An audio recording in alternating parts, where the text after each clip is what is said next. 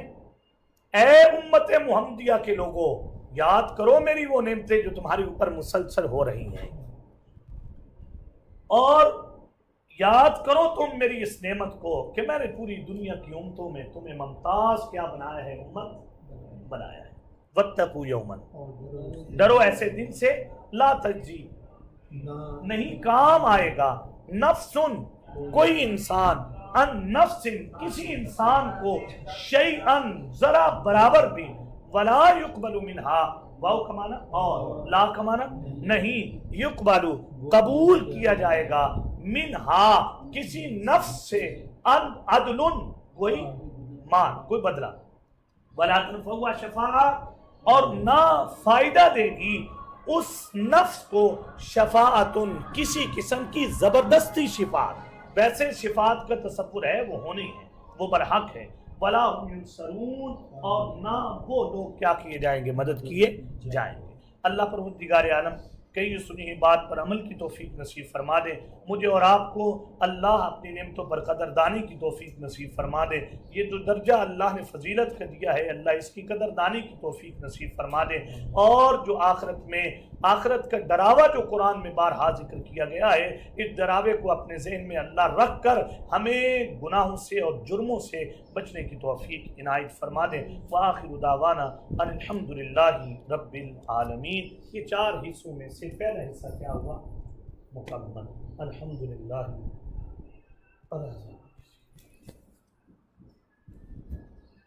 الحمدللہ رب العالمین والعاقبۃ للمتقین والصلاۃ والسلام علی اشرف الانبیاء والمرسلین۔ اے پروردگار عالم ہماری اس مجلس کو اپنی بارگاہ میں قبول و منظور فرمائیے، ہماری کمی کوتاہی کو اللہ اپنے فضل و کرم سے معاف فرمائیے۔ یا اللہ